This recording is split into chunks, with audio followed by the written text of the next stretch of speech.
Happy Valentine's Day. Kakatapos lang ha. Maganda pala yung kwento ni Saint Valentine eh. Pari siya eh. Nung 3rd century, si Saint Valentine, nagkakasal. Gera nung panahon na yun, may gera. Nagkakasal siya. Ngayon, yung hari bawal magkasal, bawal. Kasi ang isip niya, yung mga sundalo na single, mas madali papuntahin sa gera. Hindi niya alam, yung mga may asawa, mas malaking dahilan para bumalik, para makipaglaban. Mas matindi yung laban ng mga sundalo na may asawa. Kasi kailangan nila bumalik eh. Yung mga single, parang, sige, okay lang, bumalik o hindi. Wala naman dahilan masyado para bumalik. Kaya yung pala yung pakay ng demonyo para sabihin sa hari, huwag magpakasal. Si Valentine, laging nagkakasal. Kasi alam naman natin gaano kahalaga yung kasal, di ba? Yung pundasyon ng mundo, the basic unit of society is the family. Destroy the family, you destroy the society. Kaya napakahalaga ng bawat pamilya. Kaya ayaw ng demonyo magpakasal. Mamaya sasarain natin yung kasal, di ba? 3rd week 3rd Sunday. So the renewal of our baptismal, of our marriage vows for those who are married. The importance of marriage. So, we continue to talk about love even if yesterday was Valentine's Day and we honor Saint Valentine. Martyr, martyr. We talk about love. In relation to the gospel today, love. Hindi sapat na, kunyari, nagbibigay ka ng pera sa asawa mo, lahat ng oras mo, nasa pamilya mo, lahat ng talento mo, binibigay mo sa kanya. Pero pag walang puso, wala eh. Diba? Para bang nagsisimba, gumagawa ng mabuti, pero wala yung puso sa misa. Ritual lang yung misa. Para bang nung February 2, Candelabra, Feast of Candles. Kahit na 1,000,000 kandila ang ipabless nyo, kung lagi ka nakasimangot, wala yung puso, walang saysay yung kapistahan ng Candelaria. Para kay pa nagpa-bless ka ng kandila. Ganyan rin. Yung boses ko, malapit na bumigay. Konti na lang, mawawala na. Kaya tinitipid ko yung salita ko. Pero, ang hirap. Ang hirap tumahimik, di ba? Anyway, parang sa Wednesday, Ash Wednesday na po. Ash Wednesday na. At kahit na gaano kalaking abo, kahit na ganyan kalaki yung abo mo sa'yo, kung yung puso mo malayo sa kanya, bali wala, ritual lang. Ritual lang yung abo, ritual lang yung kandila, ritual lang yung misa, kung walang puso. Ang pinakamahalaga, yung puso sa ating ginagawa. At yun ang ebanghelyo natin ngayon. The gospel today, sabi niya, do not commit. Sabi niya, do not kill. Okay, hindi nga wala naman pumatay ba dito? Palagay ko, walang pumapatay dito. Wala naman. Pero sabi niya, hindi. Yung dila mo pumapatay. Yan ang delikado. Hindi ka nga pumapatay, pero yung puso mo malayo, di ba? Sabi niya, sino dito ang, sabi niya, do not commit adultery. Siguro wala naman masyadong adulterer dito. Meron ba? May magtataas ng kamay? Siyempre, walang aamin. Pag inamin nyo, katapusan mo na.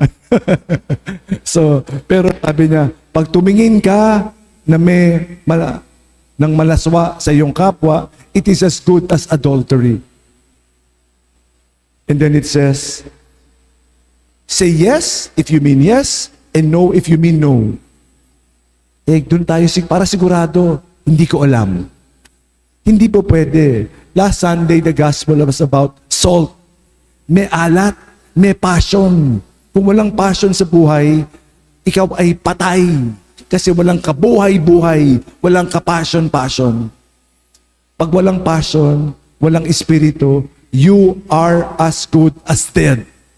Nagbubuhay-buhayan lang. Sa totoo lamang, wala kang espiritu, patay ka. Ayaw mag-commit. Ayaw mag-commit. Yes or no? Hindi ko alam.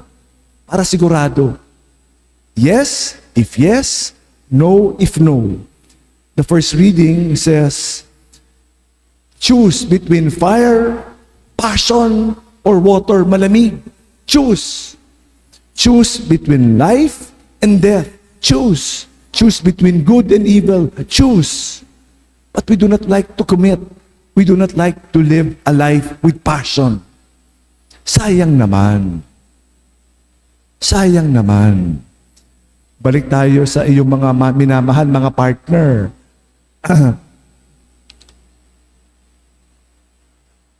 Ganito yung kwento ko nung Valentine's Day. Lalapit ako para mas marinig nyo.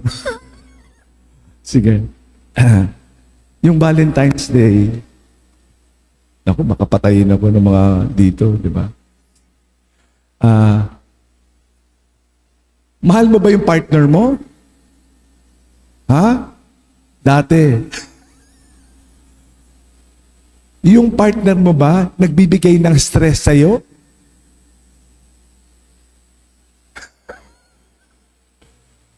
Kung puro stress lang, yung binibigay sa'yo ng partner mo, at hindi ka pinapalipad, alam mo yung lumipad?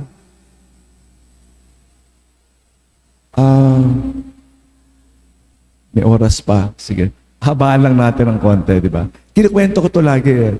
Alam nyo yung golden eagle, di ba? Meron siyang eagle's egg. Nilagay niya sa iklog ng mga sisiw.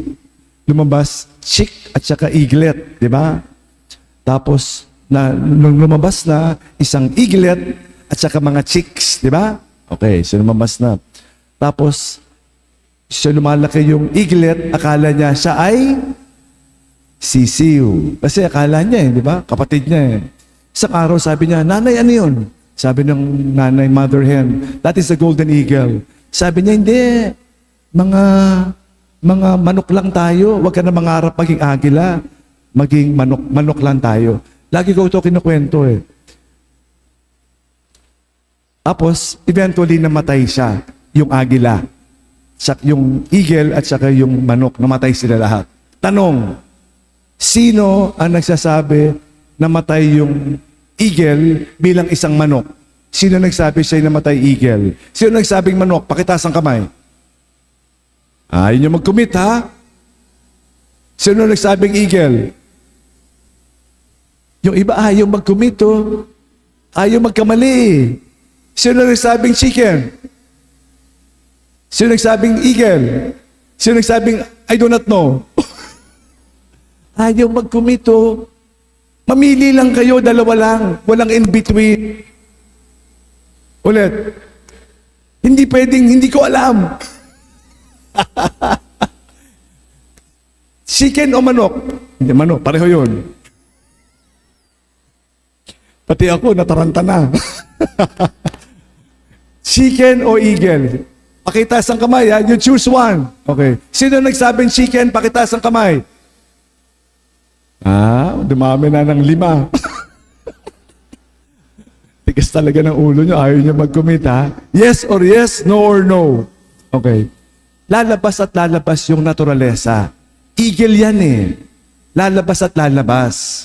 It's just a matter of time. Kasi natural Pero sana, yung pagka-eagle ng eagle, sana hindi last 2 minutes. Last 2 minutes. Parang tayo, anak tayo ng Diyos. Hindi lang tayo agila, tayo anak ng Diyos. We claim it now.